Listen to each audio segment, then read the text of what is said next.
They may be the ones who left first, the ones who chose silence, the ones who forced you to pick up every broken piece of yourself. They flaunt their happiness, project confidence, and convince themselves that you've vanished from their world.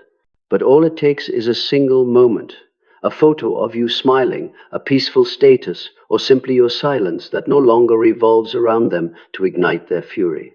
A rage not born from losing you, but from losing control over you. When you walked away, they didn't lose a lover, they lost the mirror that reflected the false self they depended on to survive. Their entire ego was built from the image you once saw in them, from your reactions, your tears, your efforts, and your pain. The more you loved, the more powerful they felt. The more patient you were, the more invincible they believed themselves to be. And when you finally left, that fragile structure collapsed. Carl Jung once said, "There is no greater fear than facing oneself." For the narcissist, your departure forces them to confront the darkness they've been running from all their lives, the emptiness, the smallness, and the shame they've buried beneath their perfect facade. Their anger at your peace isn't jealousy, it's the self-defense mechanism of a dying ego. You see, they're not angry because you've moved on. They're angry because your silence has stripped them of being the center of your universe. They're angry because your light now exposes the shadow they can no longer control. In their world, love isn't connection, it's a tool for domination. And when you cut that cord, they don't just lose you, they lose their energy source, the emotional fuel that sustains their illusion of power. That rage, at its core, is the scream of an ego confronted with truth. It says, "I can no longer manipulate you. I can no longer make you hurt." And in that very moment, for the first time in the entire relationship, the power shifts. You are no longer a character in their story. You become the mirror that exposes the truth they fear the most, that they are not special, not grand, not loved for who they truly are. In this video, we'll walk through that journey, not only to understand why they explode when you move on, but to dive deeper into the psychological mechanics behind that fury. From ego injury to persona collapse, from shadow eruption to the primal fear of being forgotten, the ultimate nightmare of every narcissist. Because only when you understand the nature of their anger will you realize your peace is not the ending, it is the silent verdict. No revenge, no proving needed. Just live in your light and let the darkness tremble and dissolve in its presence. Ena, Chapter Ena, Ego Injury. When a narcissist realizes you have truly walked away, the first thing to collapse isn't the love they once preached, it's the ego structure they built out of your reactions. Your admiration became the ceiling, your tears tiled the floor, your forbearance rose into pillars holding up their palace of illusion. To them, you were never a person with depth and freedom. You were an emotional control panel. Each button, anger, explanation, doubt, pleading, feeding them the sensation that I'm still the center. When you pull the plug, the room goes dark, not because the light broke, but because they never knew where it really came from. The cry they let out isn't grief over loss. It's the existential panic of a self that can no longer find a reflective surface to exist in. That ego, by itself, is hollow. It lives only through surfaces being gazed upon, your eyes as the flat glass, your voice as the backing silver. Every time you react, it's reconfirmed as still here. So when you go silent, they don't lose you, they lose their ability to define themselves. From that point of freefall, the anger that surges up is less an isolated emotion than a survival reflex. All the contradictory tactics, begging, then threatening, caressing, then smearing, promising, then sabotaging, are just the jerky impulses of an ego nervous system whose supply line has been cut. Do anything as long as you respond, as long as the signal "I still matter" blinks back on. If you look closely, behind the roar there's always a vague emptiness, not fear of losing you, but fear of facing a bare room with no furniture left, to hide the cracked wall, old shame, the memory of abandonment, the feeling of invisibility, things they've long plastered over with drama and control. That's why they slap convenient labels on you: traitor, ungrateful, cruel not to describe you, but to paste a decorative sheet over their exposed wall. In their hands, language is no longer a medium of truth, but a wallpaper that keeps the illusion standing. Ego injury is, in essence, a radical moment of refused awareness. What could be a doorway into self-understanding is bolted shut by denial. Because denial is flimsy, they add the bolt of attack. When attack can't drown the cracking sound, they switch to victimhood to solicit fresh empathy from others. Each extra layer only makes the house heavier, and since the foundation is hollow, it shudders more. They think they're reclaiming power, but real power was never outside your reach. It had only been loaned out through the habit of reacting. Your silence isn't punishment. It's returning the periphery to the periphery and bringing the center back home. When the center slides back into its rightful place, their script loses its set. Then every trick reveals its childish core. Instant demands, short-term thrills, long-term fear. If you've ever wondered how they can be both obsessed with you and bent on destroying you, the answer lies in this paradox. You are the last person who once gave them the clearest sense of I exist, and the first to refuse to keep underwriting that illusion. So in their mind, you are both the old life source and the executioner of an image that if they were to grow up should be allowed to die, but which they are desperate to resurrect at any cost. On a deeper plane, this is the contact point between the mask and the shadow. The persona stands only as long as it's being looked at. When the gaze withdraws, the shadow, all that was disowned, floods in. The courageous let the darkness speak, listen to it, and learn the grammar of their own soul. The narcissist cranks up the world's volume to drown out the inner whisper. They stage a new play, not because they love acting, but because they fear stillness. Stillness is the register where every lie echoes back to its speaker. A strange consequence appears. The more they try to control you, the more they reveal how controlled they are by their own fear. The harder they strike outward, the more they expose how dependent they are on external reactions to keep their inner scaffolding intact. Here, morality is less useful than observation. You don't need to argue right or wrong. Just notice what must be present for their script to go on. Then, bit by bit, you remove those supplies, time, explanations, self-justifications, the need to prove yourself. The fire will flare once more. That's the extinction burst and then die down, not because they've become enlightened, but because the fuel ran scarce. In truth, you didn't cause the ego wound. You disabled the transfusion line between their ego and your energy. The wound shows because the bandage is no longer being replaced, not because you made a fresh cut. The newness of freedom isn't that you found someone else. It's that, for the first time, you don't need anyone's confirmation to know you're alive. To them, that is provocative to the bone, because it exposes the difference between two modes of existence, one that depends on others' reflexes and one that stands on the vertical axis of awareness. If you name it, their rage is the rough form of a subtle question they cannot yet pronounce. Who am I when there's no audience? You are under no obligation to answer that for them. Each person must position their own mirror. All you need to do is keep your mirror from being borrowed.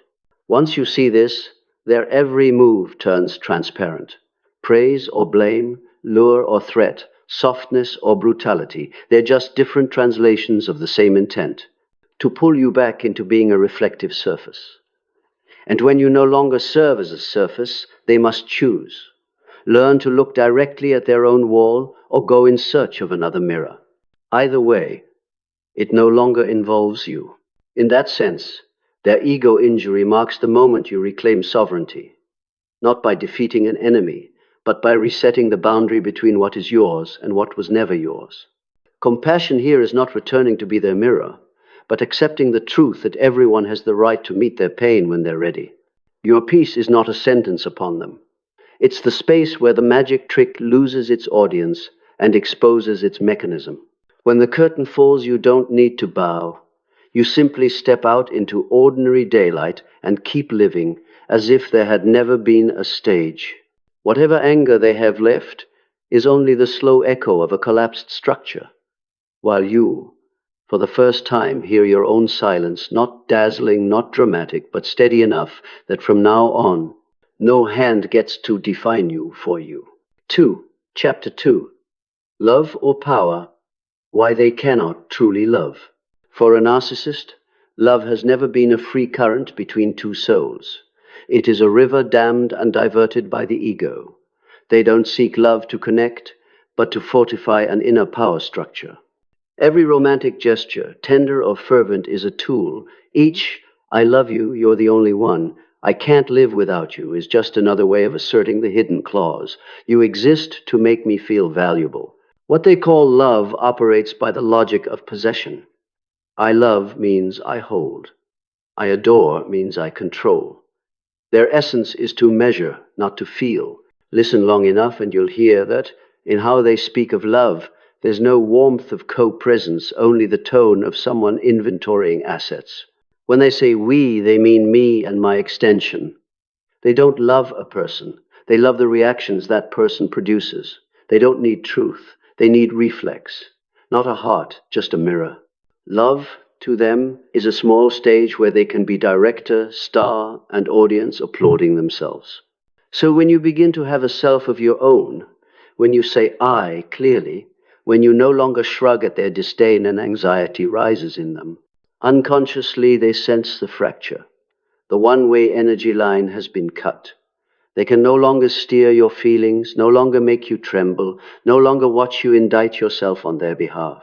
And in their world, nothing is more terrifying than losing the godlike role in someone else's mind. They'll call it betrayal. But what's been betrayed isn't love, it's the power arrangement. You aren't betraying their heart. You're betraying the control system they use to define themselves. Love, in their dictionary, is an unspoken power contract. I offer the feeling of safety in exchange for your submission. When you withdraw from the contract, they lose the right to play deity in the story. So they rage. Carl Jung once said, "Where power steps in for love, both are lost." In the narcissist, that process began long ago. They simply didn't notice. Deep down, they equate real love with total control. They cannot trust freedom, because freedom awakens the memory of abandonment. They love the way one keeps a bird, terrified that if they open the cage, it will fly, and if they keep it, it will die. They accept the death of love as long as the cage called power remains. If you ever saw them gentle, know it was a kind of armed peace. They grant you calm only to ensure you won't revolt. Every embrace has a purpose. Every apology is calculated. Every tear is a bargaining chip. They can say, "I love you," while plotting betrayal just to preserve the sense of control. They may cry and beg not out of regret, but because for a few seconds they felt weaker and needed to rebalance power. In every mode, feeling is just camouflage. The true center is domination. The irony is that very need to control condemns them to loneliness. True love requires a space between two people. That space is where freedom breathes, where we learn to see without seizing. The narcissist cannot bear that space. To them, distance equals loss. They fill it with constant presence, flooding texts, surveillance, jealousy, and the line, "I do this because I love you." But beneath it lies a primordial fear. If you slip beyond their control, they will vanish. And in a way, they do vanish. Without someone to reflect them, they are like a person adrift in a vacuum with no echo. The sensation is so intolerable that, at times, they'd rather destroy the relationship than accept release. In destruction, at least, they still feel like the cause. In letting go, they must face that they are nothing at all. So when you leave, they may beg and curse, seduce and brutalize. All of it is just the many guises of one addiction. Addicted to power, to being needed, to seeing someone else carry the blame for their emptiness. On a deeper layer, love for them reenacts an old tragedy. The abandoned child who once vowed, "This time I'll be the one to leave first." From then on, they are ready to break anything before it breaks them, to draw the blade before being cut. They mistake self-defense for mastery. And the bitter paradox is this. In trying to prove their strength, They expose their deepest weakness. They cannot inhabit a normal relationship without turning it into a battlefield. You may have believed that if you loved enough, they would change. In reality, you only fed the confusion between love and possession. To them, kindness is a loophole, tolerance is a permit, understanding is an opening for takeover. They don't hear the love in your words. They measure whether your voice still trembles for them. Each time you forgive, they read a single message: I still have the right to return. So the lesson isn't to love less, but to love differently, to love in ways that don't become a crutch for someone else's ego, to love without erasing your boundaries. A narcissist cannot truly love, because true love requires seeing the other as an independent subject. That means accepting they might leave, might not choose us, that love can end without anyone being at fault. Such recognition is unbearable to their ego. They need an eternal story, a villain to blame, a puppet to control, a me defined by you. They don't love you.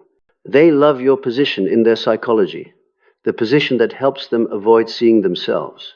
The remarkable thing is that when you stop playing this game, when you no longer explain, no longer play healer, the truth surfaces. The love you thought you shared was, in fact, one-sided. Painful as that is, it frees you. In that moment, you see the difference between love and control with crystalline clarity.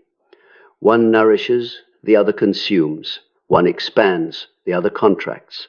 One asks for presence, the other demands submission. This truth angers them as much as you're leaving, because it forces them to face what Jung called the shadow of impotence. Deep down, they know they cannot love without harming, and your seeing this strips them of the right to define love. They used to be the namer of every feeling. This is love, this is betrayal, this is forgiveness, but you no longer accept their definitions. You begin to define by experience, intuition, and peace. To them, that feels like a silent coup. The throne falls, and the emotional kingdom they ruled turns to ash. If real love exists, it begins when you stop being a victim. When you no longer need their validation, you return love to its true form, not a transaction, not a tactic, but a free presence. They may call it coldness, but in truth, it's the first time you love without fear. In that moment, you don't just leave them. You leave your old pattern, the part of you that believed love equals endurance, and understanding equals consenting to be hurt. Love and power cannot co-rule the same space. One needs control, the other release. One needs victory, the other trust. Once you grasp this, you stop seeking love from those who only want power, and you stop proving you're worthy of love by bowing. You learn to let love cease being a way to prove value and become the natural expansion of a soul that knows who it is. Chapter 3. Comparison and Obsession. The Ego in Crisis. When you leave, the emptiness you create in a narcissist's world is not the ordinary void after a breakup. For them, it's a rupture in a self-made universe where every planet must orbit a single sun named me. Once that orbit breaks, they no longer feel their own gravity. In that disorientation, they reach for the one thing that can keep them intact: comparison. They look at your new partner not with the eyes of someone who once loved, but with the eyes of an auditor. Are they more attractive than me? Smarter? More attentive? Do they make you laugh more than I did? Each question isn't to understand you, it's to relocate themselves. In the narcissist psychology, self-worth doesn't arise from within. It comes from relative advantage. If someone surpasses them, their world collapses. If they come out on top, the cosmos settles again. That's why, even when they already have someone new, they can't stop watching you, not out of love, but to confirm whether they're still above or have fallen below. This comparison with the new person is only the surface of a deeper obsession, the fear of being replaced. Unconsciously, they still believe they are the only being entitled to be loved, remembered, needed. So the sight of you with someone else isn't just irritating. It strikes the core of their ego, where a lifelong sense of being cast aside is hidden. The anger doesn't spring from the present, but from a primordial memory of a child left behind. When they see you smiling with another, they don't see the adult you are now. They see their own younger self, small, weak, unchosen, unable to face that memory. They project it outward, casting you as the traitor, the new partner as the thief, and themselves as the victim of injustice. Beneath that angry shell lies an ego in crisis. When you were there, they knew who they were through your reactions. Pitiable, feared, deserving of sympathy, or admired. Once you leave, those definitions vanish, and they drift in a feedbackless void. Without you to say right, wrong, win, lose, they lose their frame of reference. That's why after the breakup they don't just hurt, they disintegrate. Carl Jung wrote, "One who has not faced their darkness will try to project it onto others. For the narcissist, you were the largest screen onto which they projected all they refused to see. When you withdraw, the shadow has nowhere to go and turns inward.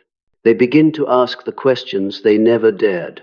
If that person doesn't need me, am I really special? If they're happier, did I ever matter?" These questions act like acid, eating through the walls of their counterfeit confidence. So they do not reflect, they attack. They distort your image, smear your name, fabricate stories, all to distract from the war inside. At a deeper level, they're fighting shame, the emotion they fear most. For them, shame is death because it implies they are at fault, not all powerful. So they convert shame into rage. Rage lets them act, shame forces them to feel, and they choose action, even if it destroys them. That is why many narcissists, after being left, spiral into reckless displays, public boasting, staged happiness, a new partner within days, inflated wins, all to broadcast. I still win. But behind each performance is the panic of a soul trying to believe it still exists. The comparison turns inward, too. They compare who they are now with who they were when you loved them. Back then I was more magnetic, more powerful, more noticed. Seeing that their current image is no longer reflected by your admiring gaze, they feel old, faded, betrayed by time, humiliated by reality. They think they're angry at you, but they're angry at themselves, angry they couldn't preserve the old illusion, angry they must admit they are no longer the center of anyone's world. In a sense, their fixation on you is an unconscious attempt to keep themselves from dissolving. They mention you, malign you, monitor you, because each time they do, they feel the cord still exists, that they still have influence. Whether the influence is love or hate doesn't matter. Only the reaction does. If you react, they live. If you are silent, they die. That is why your silence is the most devastating blow. It is not a punishment, but a naked truth. They have no power beyond what you permit. Without an audience, their script becomes meaningless. And in that quiet, they finally hear the collapse they've always avoided, the sound of the false ego breaking apart. Jung called this the moment of confrontation with the shadow. For a mature person, it's an opening to awaken. For the narcissist, it's unbearable. To pass through it would require admitting that love is not power, that others do not exist to reflect them, that they are not perfect. Their ego wasn't built to endure that. It knows only denial. So they deny you. They'll say you were fake, that you changed, that you were never sincere. Every accusation is a brick laid to rebuild the cracked wall of illusion. But the more they lay, the wider the cracks. Because a part of them, what Jung called the exiled soul, knows the truth. You didn't betray them. You simply stopped acting in the play they wrote. When you stop performing, the theater goes dark. No sound, no lights, no audience, only them, stripped bare before their own shadow. That's when the obsession peaks. They dream about you, talk about you, seek your replica in others. Ironically, the harder they search, the clearer it becomes that no one can reproduce the power high you once gave them. The more compliant the new person is, the more bored they become. The more different from you, the more they miss you, the more similar, the more enraged. You're no longer a real person in their memory. You've become a symbol of power lost. This obsession is the ego's effort to save itself from disintegration and the very cause of its endless suffering. To sustain the illusion, I still matter, they must endlessly recreate the old memory, repeat your name, reopen the wound they refuse to heal. They choose controlled pain over uncontrolled freedom, and in doing so become prisoners of their own past. 4. Chapter 4. When you are peaceful, they lose the power of stillness. No one unmoors a narcissist faster than the person who has learned to be silent, not the tense silence of sulking, but a deep, lucid quiet with no lingering expectations. What they're addicted to isn't love, it's reaction. Every explanation, every tear, every message is a signal they metabolize for energy. When you stop, their power engine stalls, like a predator stripped of prey. It doesn't die at once, but the hunger drives it frantic. In their psychic system, peace isn't a state, it's a declaration of war. Your non-reaction speaks the language they fear most. You are no longer the center of my mind. They understand this, even if unspoken. So they try everything to fracture that calm. Provocation, pity plays, nostalgia, even pleading. They know that if you so much as reply, the old loop restarts. They get reflection, you get pulled back in, and balance tilts their way. This time, you don't comply. You don't say, I forgive you, and you don't say, I hate you. You simply breathe. That breath, seemingly trivial, is the manifesto of a soul that has reclaimed sovereignty. Their fury changes shape, no longer public explosions, but a quiet, persistent gnawing. They lurk on your pages, scan comments, pass every move. Each sign that you're living well is a blade to their ego. When you're happy without them, they feel negated at the root. In their world, everyone must react because reactions prove they still exist. Your indifference places them before a black mirror that reflects nothing. And when the reflection vanishes, the power illusion collapses. Jung said, silence is where the shadow is heard. For you, stillness is a homecoming. For them, it's an abyss. In it, they meet what they've fled their whole life, a space that cannot be manipulated. They don't know what to do with emptiness lacking drama and response. They can't stand in it long without exposing their inner void. So they try to engineer collisions, any will do. A just checking you're okay text, a vague post, a mutual friend reviving old stories. The bait isn't for reconciliation. It's to test whether you still react. Your silence declares you now see through the illusion and to them that threatens survival. When you stop reacting, they often enter an extinction, burst a desperate flurry before control dies. Like an addict deprived of supply, they try everything to restore the dose. Begging, remorse, then attacking, smearing, weeping, blaming, feigning illness. You'll see them wear many faces in the day, victim in the morning, hero at noon, martyr by night. Behind all the roles lies one truth. They cannot bear that you've revoked their right to define you. In your peace, they feel as exposed as a mirror no one looks into. Brags lose their audience. Threats lose their weight. Your silence isn't a wall. It's a space where their echoes return to them. With each echo, they hear their own voice, hollow, hoarse, off-key. It's the sound they hate most, truth. What they don't grasp is that your peace isn't aimed against them. It's not a tactic, not retaliation. It's the byproduct of insight. You've learned that reaction is the rope that binds, and silence isn't surrender, it's freedom. You're not silent out of hate, but because you no longer need to prove anything. Real love requires no external verification. It simply is. When you reach that point, the power they once held dissolves without any move on your part. At a deeper level, this stillness mirrors and inverts the game they once used. They wielded silence as a weapon, the silent treatment. You practice silence as a rite of release. They withheld words to make you fear losing connection. You withhold words to restore connection with yourself. Both are silences, but one springs from fear, the other from awareness. That single difference reverses the current. For the first time, silence is no longer proof of their power, but evidence of your self-possession. 5. Chapter 5. When they try to break your peace, the last desperate storm.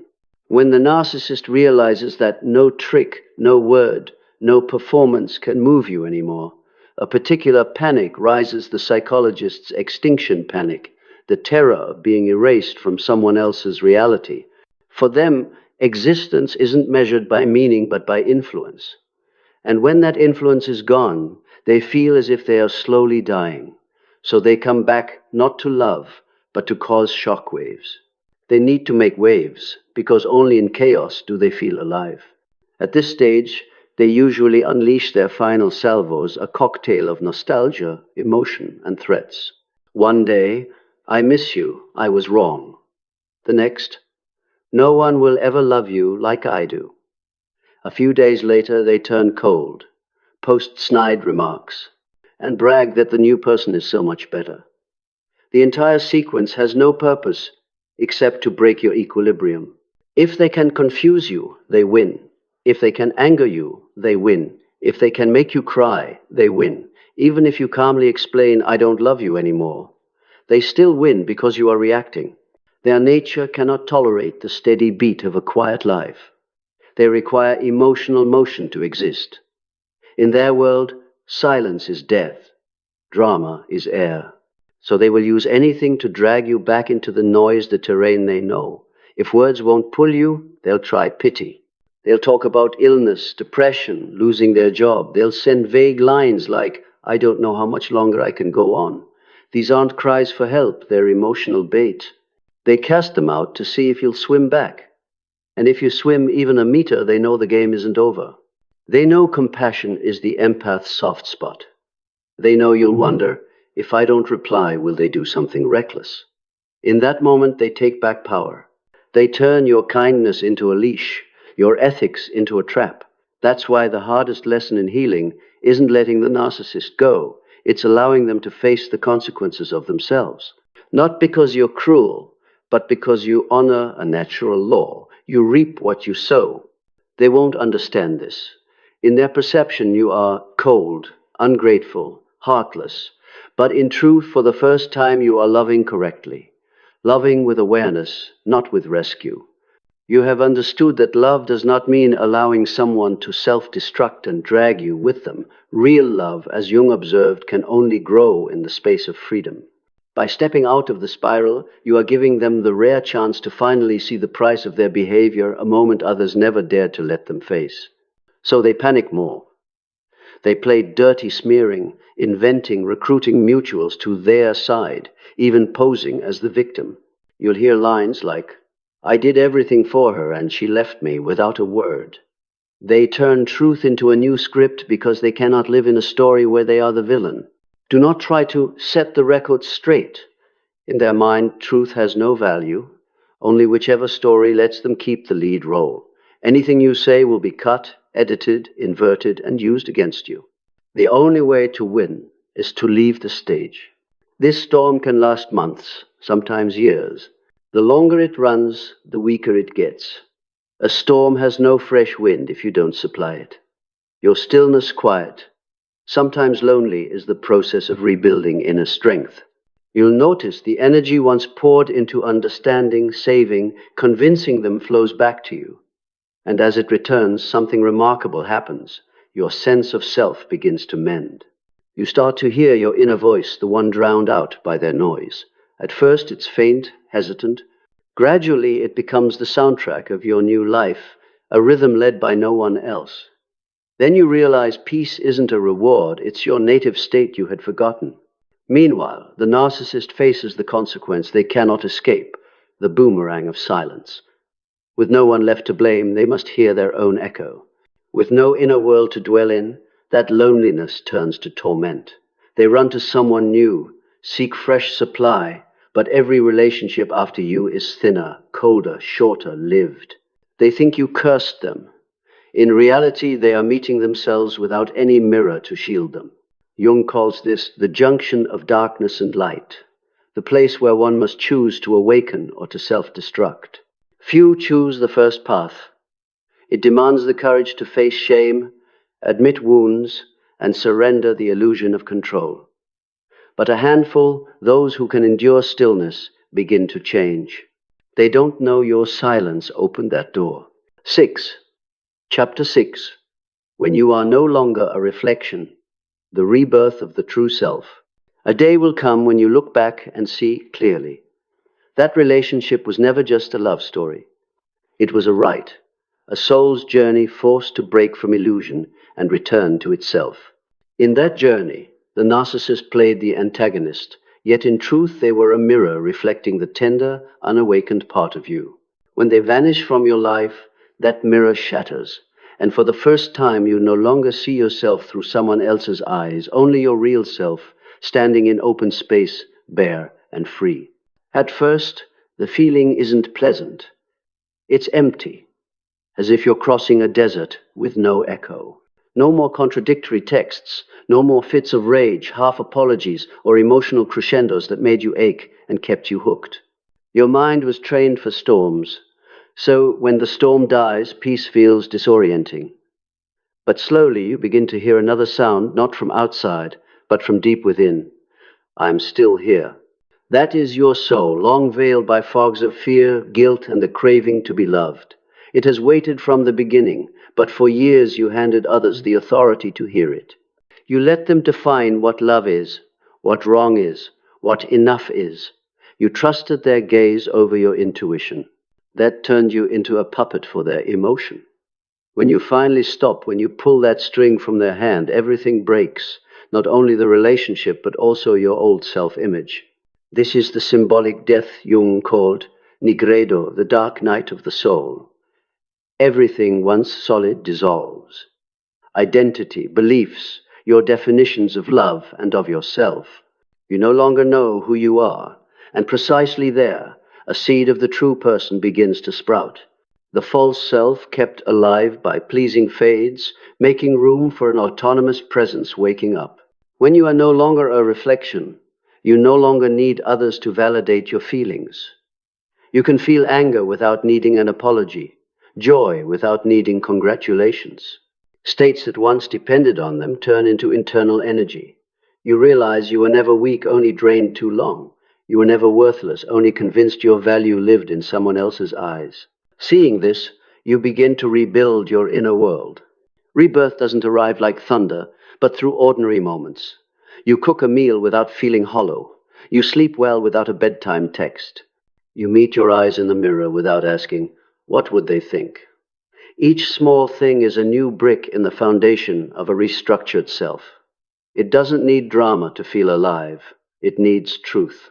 Meanwhile, the narcissist cannot make this passage. They remain stuck in nigredo without transforming it into light. They flee the darkness, seek another mirror, another person, another relationship to reflect them. But the darkness doesn't leave. It clings like smoke. Each escape thickens it. And in your silence they begin to touch what they fear most, existence without being witnessed. You, the mirror they once used, no longer illuminates them. The light you shine now turns inward. This is the great reversal of energy. Every fragment of your soul, every drop of energy once spent understanding and fixing them, comes back bit by bit to seal your own cracks. Then you grasp this. Everything you sought in them, recognition, love, compassion, was within you all along. You had simply forgotten how to touch it. At this stage, you no longer need to forgive them, because you see they were never capable of real love. You don't need to close the past, because the past has lost its power. It becomes the soil from which your soul matured. Forgiveness is no longer a favor. It is recognition. I have been taught by this pain. I no longer need to carry it. From here, your path no longer revolves around them, but around who you are becoming. You begin to love without losing yourself. You give without draining dry. You say no without guilt. And you see the world not through the lens of injury, but through the light of understanding. The energy you radiate will bewilder the narcissist who once hurt you. They cannot fathom why you neither hate them, nor love them, nor need them. They may test the waters again, not from love, but to see if the mirror still reflects. This time they see nothing, only a boundless brightness with no image, no name, and nothing that belongs to them. In that instant, they meet the truth they've long denied. You are no longer their reflection. You have become your own source of light. This is the real ending, not when you block them, not when they leave, but when you no longer need them to witness your existence. When you no longer need to win or be acknowledged, no longer need apologies or compensation, when you only need to be yourself, whole, sufficient, and free. 7. Chapter 7, when the darkness realizes the light won't return. The death of illusion. There comes a time when all their efforts fall into the void. Messages go unanswered. The happy photos they post no longer shake you. The stories they spin, the rumors they plant, no one cares anymore. The whole world, once a stage where they played the victim, the hero, or the betrayed, is now an empty auditorium. The lights go out, the applause fades, and only the echo of their own voice remains bare, hollow, adrift. This is the narcissist's true death, not when they lose a lover, money, or status, but when they lose the reflector. Because all their life they never knew who I am, only how I am seen. When no one looks, their ego turns to dust. At first, they resist. They retell the old story to themselves like a child lulling itself to sleep with memories. She once loved me madly. He once couldn't live without me. But memories, when no longer fed by present energy, begin to blur. The more they try to remember, the emptier it feels. The more they self-persuade, the clearer it becomes. You have truly vanished from the cosmos of their mind. This is the moment Jung called enantiodromia, the reversal of poles. When something reaches its extreme, it flips into its opposite.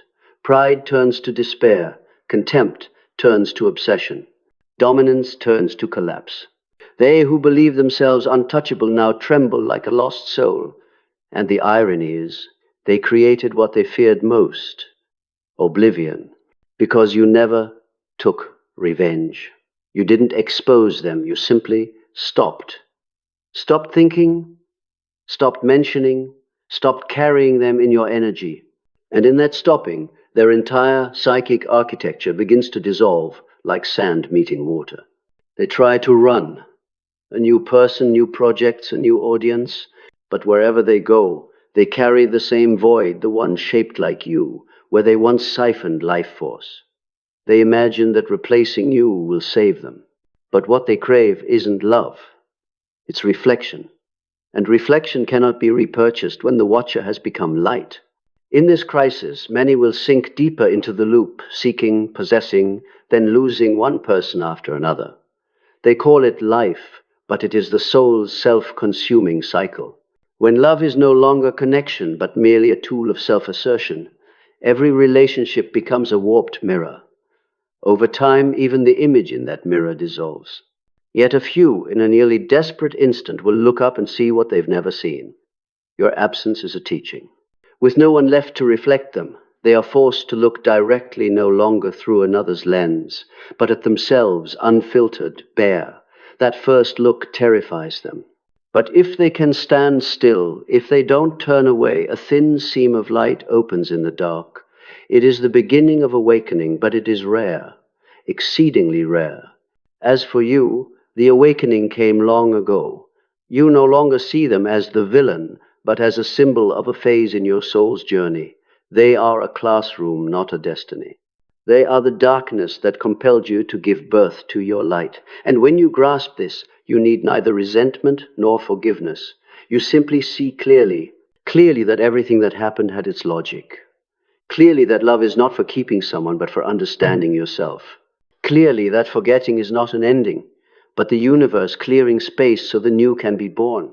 They fear being forgotten, while you have learned the art of remembering without carrying. You remember as one remembers an old dream, thank it, then step into the new day. No shadow taken along, no hatred, only understanding.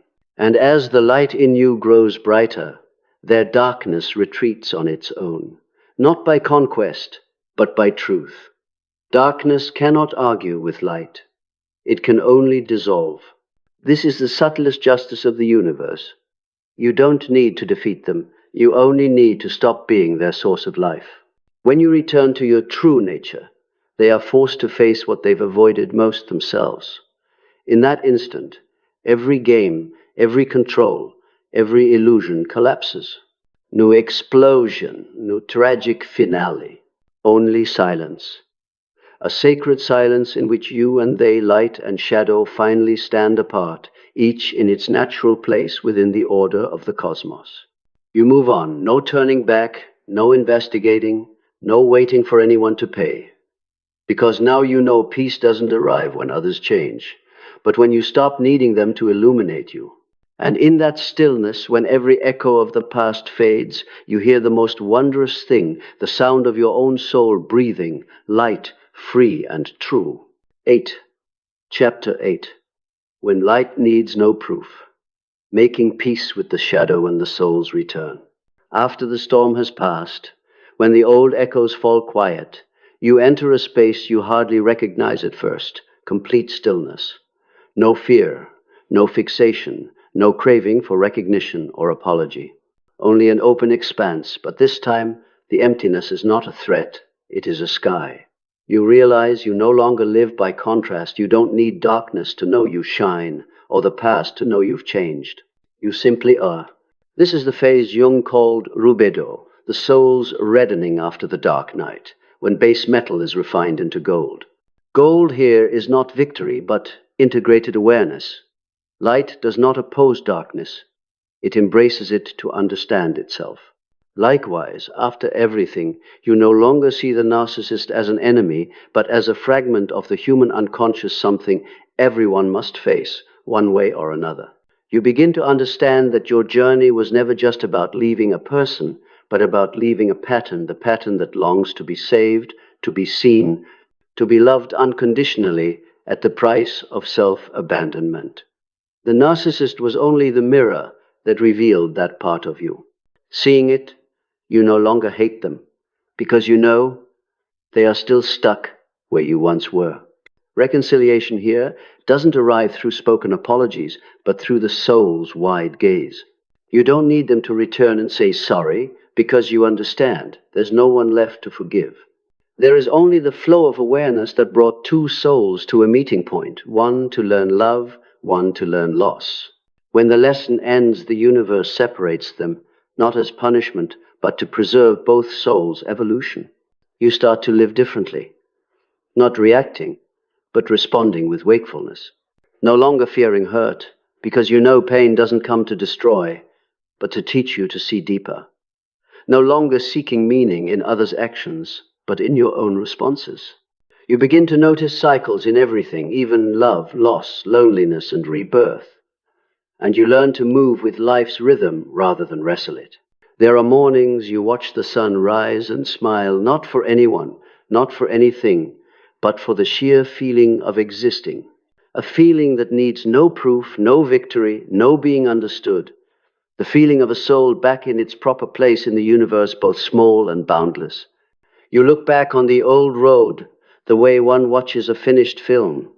You see both selves clearly, the old you who loved to the point of self-erasure, and the present you who has learned to love without losing yourself. You don't erase the past, you thank it, because only through it did you learn how to stand in the present.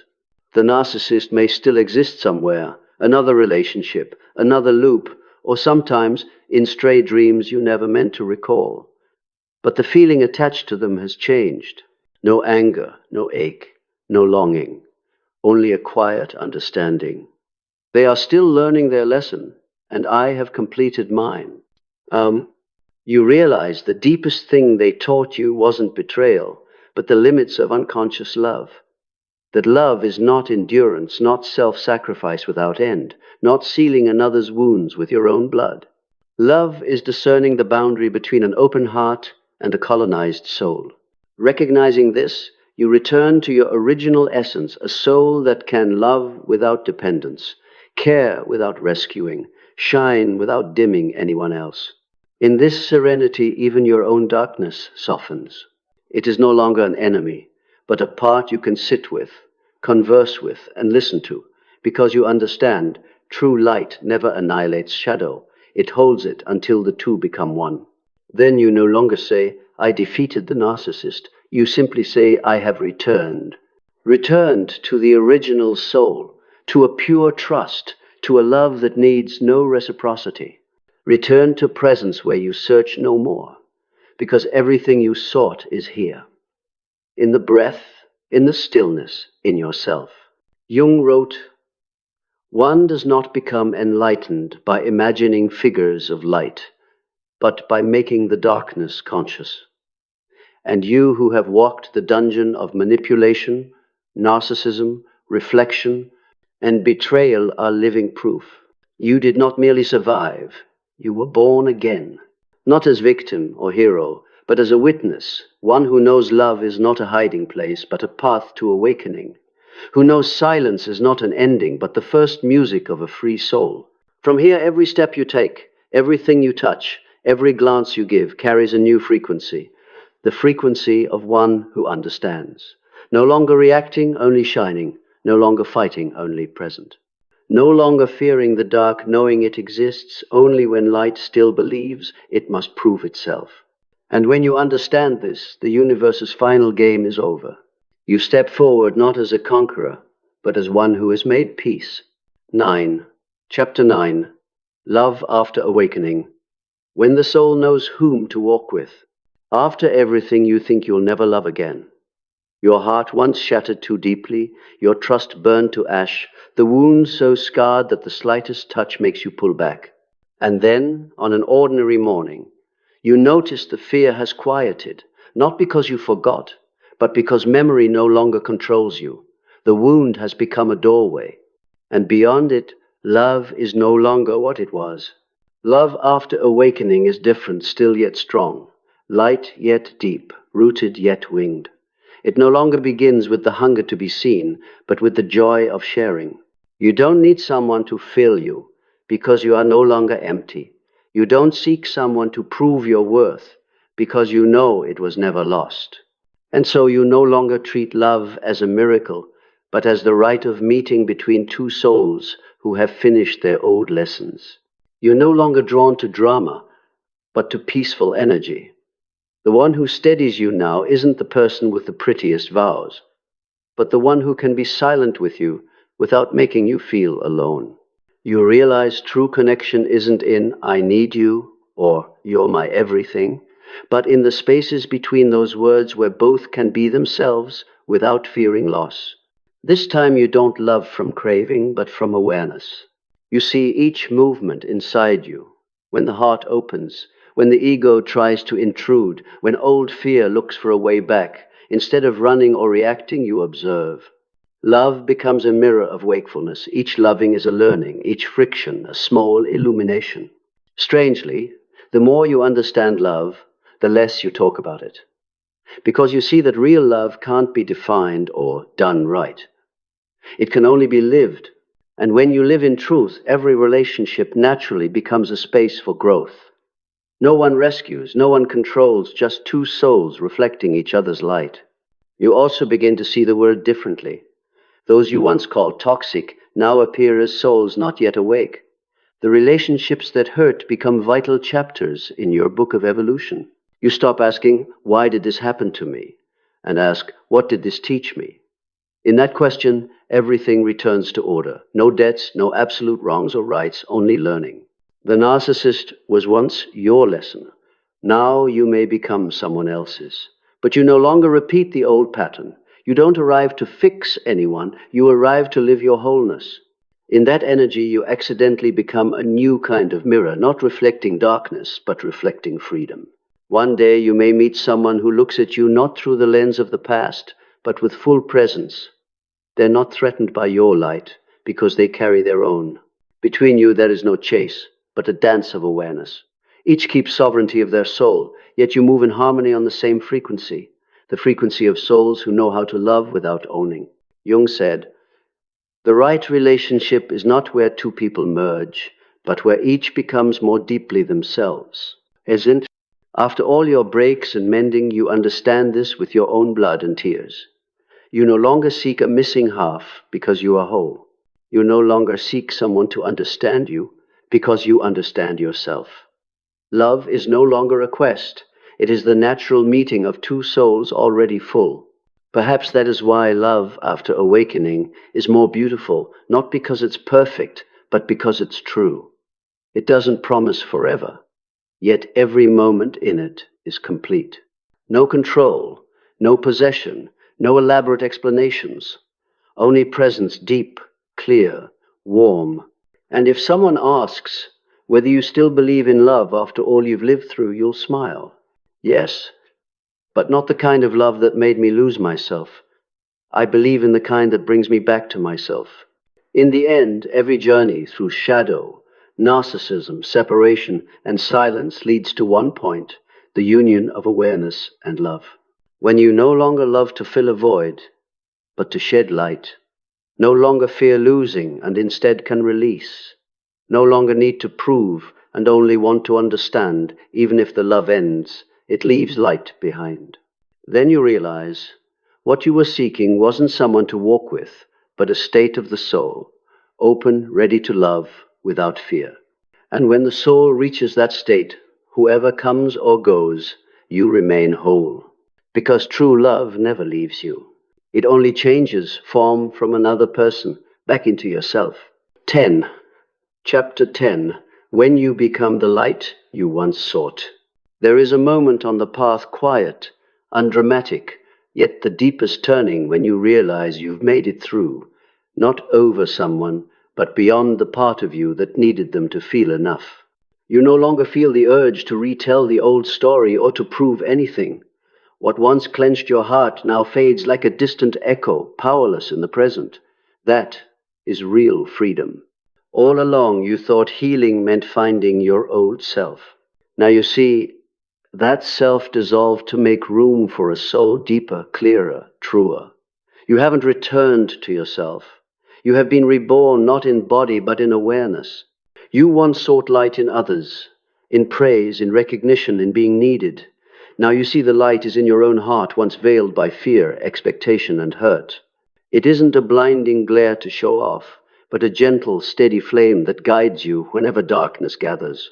Carl Jung said, "Once we recognize the darkness as part of ourselves, it no longer rules us. You now know this in your bones. You don't try to kill the dark, you sit with it, listen to it, understand it, and discover it was never an enemy, it was forgotten light. You no longer fear your fragility, wounds, or mistakes, because you know they are the soil where awareness sprouts. From that quiet, you live differently. You don't merely react, you choose. You don't need to win every conflict, because you know silence can be the greatest victory. You don't need to prove your worth, because worth isn't in being understood, but in understanding yourself. You don't run from loneliness, because you know it's not a void, but a chamber of presence. You also see others more clearly. You can tell who speaks from love and who speaks from fear. You don't wish to fix anyone, nor need anyone to fully grasp you. You simply observe, not with coldness, but with matured compassion. That compassion is no longer enduring to love, but understanding without interfering. You help if you can. If not, you smile and let go, knowing each soul has its own awakening to reach. The world around you seems to change not because it has, but because you have. You stop waiting for justice from outside, because the deepest justice is to be beyond manipulation by your own emotions. You stop hoping for miracles, because the miracle is your capacity to keep peace in chaos. Then you understand why the universe once allowed the narcissist into your life, not to destroy you, but to expose what was unhealed. They were the shadow that revealed your light, the fire that tested the metal, forcing you to choose, keep melting in illusion, or rise bright from the ash. You have chosen. You have stepped out.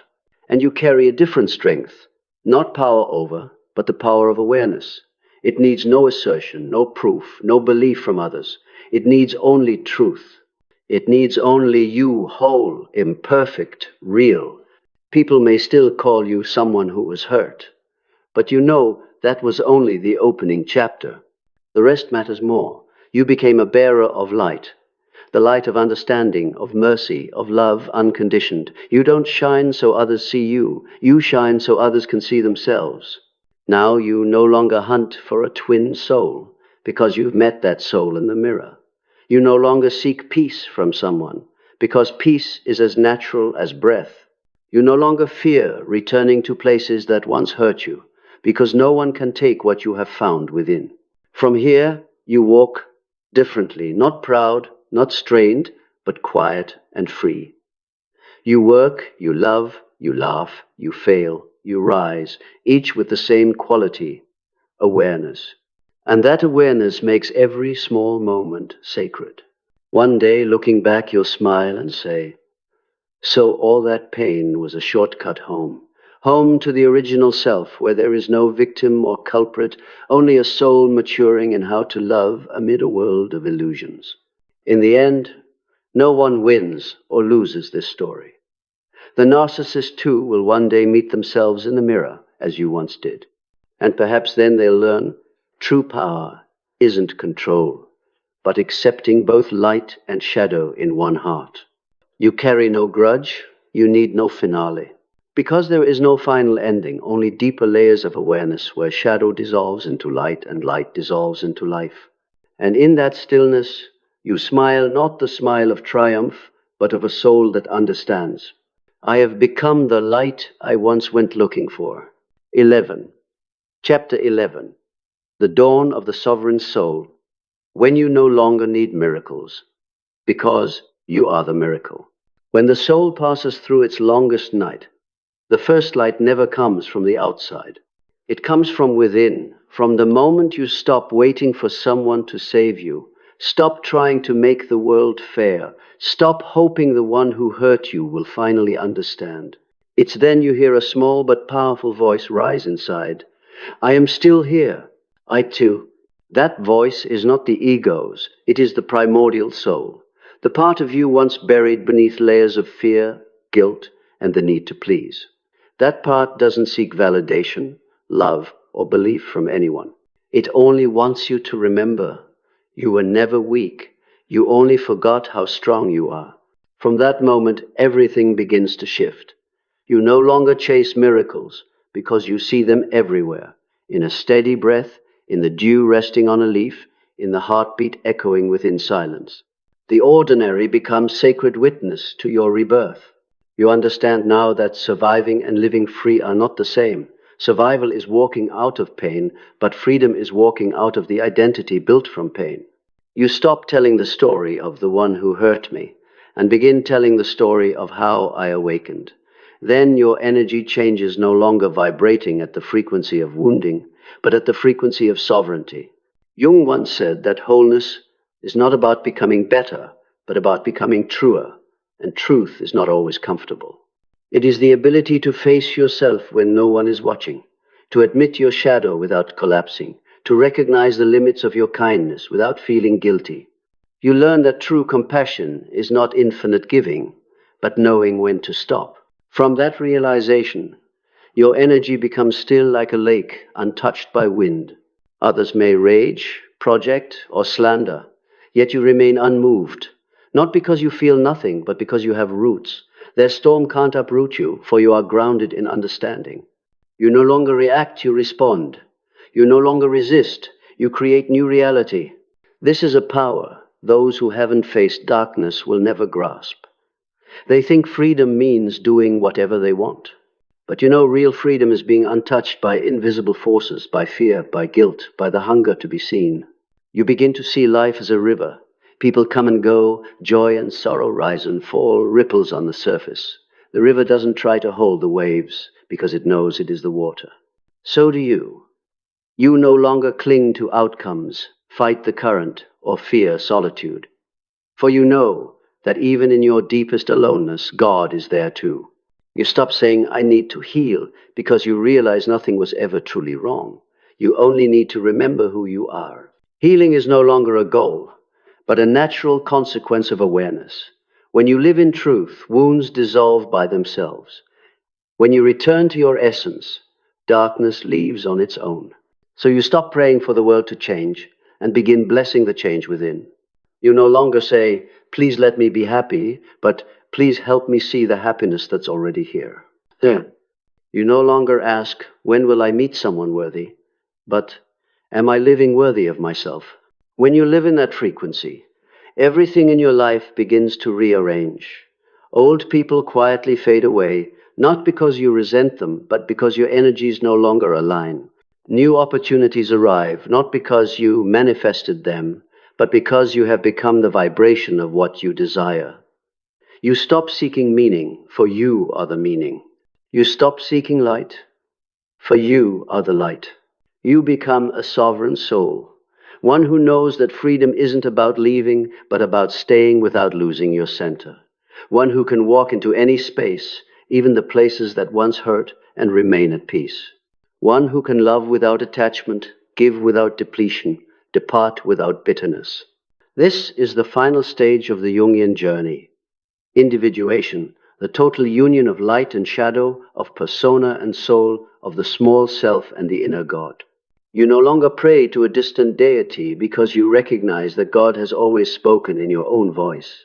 And one day when someone asks you, after all of it, love, pain, narcissists, silence, what have you learned?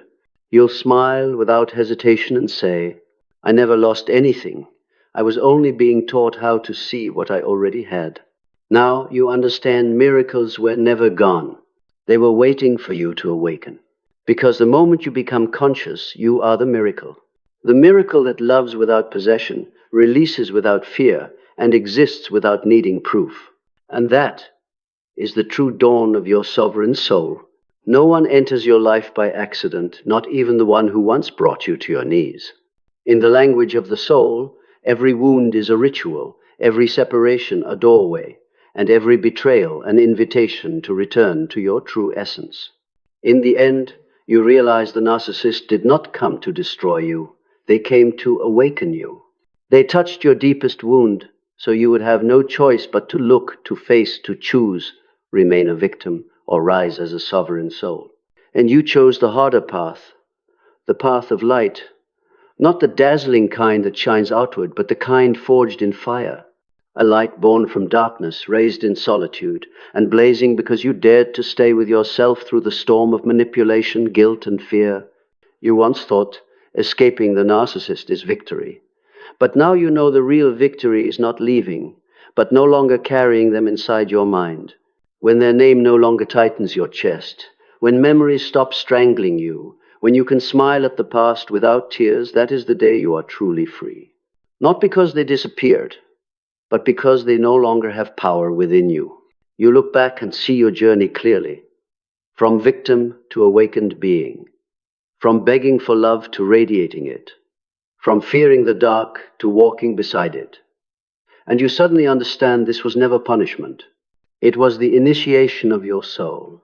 There were nights you stayed awake, asking why you had to endure so much. Now you know only those who have sunk to the deepest depths can touch true compassion. Only those swallowed by darkness can grasp the value of light. Only those who have lost everything can know what can never be lost. When you are silent, not reacting, not explaining, that is not surrender. It is transcendence. For one who still needs to be understood is still fighting within the ego. But one who understands simply smiles. That smile holds no pride, no bitterness, only gratitude. Gratitude for what once broke you, because it opened within you a new space, the space of awareness. You no longer see the world through the eyes of fear, but through the eyes of one who knows the laws. You understand that everything has its rhythm, even pain, even joy. Nothing lasts forever, and that is liberation. When you stop clinging, everything finds its place. When you stop controlling, life begins to flow fully through your hands. One day, you will stand among a crowd, sunlight falling on your shoulders, and you'll feel lighter than ever before. Not because you forgot, but because you've merged with the present. The past no longer chains you, the future no longer calls you forward. There is only this moment, whole, complete, as beautiful as breath. You stop needing to be healed, because you realize nothing in you is broken. Every fragment you once called wrong had meaning. Every scar tells a story of courage. Every tear that fell was the soul's silent prayer to the part of you strong enough to never give up. Then you begin to see beauty in everything, in those who pass through your life, in the quiet of afternoons, in the sound of wind threading through leaves. Everything becomes sacred, not because it's perfect, but because you are awake. You no longer need miracles to believe, because you see. The fact that you can still feel, love, and forgive is the miracle. In this light, you also understand something profound. Forgiveness is not accepting the act, but releasing the energy. When you forgive, you're not saying, what they did is okay. You're saying, what they did no longer defines me. Forgiveness is not a gift to them, it's a gift to your own soul. From here, you live to a new rhythm, the rhythm of a sovereign soul. You choose to love without fear of loss, to give without fear of depletion, to leave without needing permission, to be silent without feeling alone. You no longer need to prove strength, because true strength doesn't need to be seen. And if one day you meet someone still trapped in the cycle you once endured, someone who still believes they can heal a narcissist, someone still living between love and fear, someone not yet brave enough to walk away, you won't try to wake them. You'll simply look at them with the gentle eyes of one who has walked through it, because you know everyone awakens when it is the right hour of their soul. You understand that no one is saved by reasoning, only by experience. No one knows light until they've been lost in their own darkness, and no one truly loves until they've faced the wound in their heart. You, the one who was once broken, manipulated, and stripped of faith, have now become living proof of the soul's resurrection. Not the kind written in scripture, but the kind that happens in everyday life, when you dare to live again, to love again, to believe again that the world is still worthy of an open heart. There is no real ending, because this journey never stops. Every morning you wake is another beginning. Every person you meet, every word you speak, every breath you take is the universe whispering, you have returned. And in that moment you smile not outward, but inward. You no longer say, I escaped the narcissist. You simply whisper, thank them. Because of them, I found myself. You stop searching for heaven somewhere far away, because you have turned your own heart into a temple of peace. You stop asking, when will I be happy? Because you now know happiness is not a reward, but the natural state of a soul that is free. So you walk on without resentment, without proof, without needing recognition. You walk in silence, carrying a light that cannot be extinguished, the light of one who has walked through the longest night and learned that every shadow is a road leading back to the Sunday.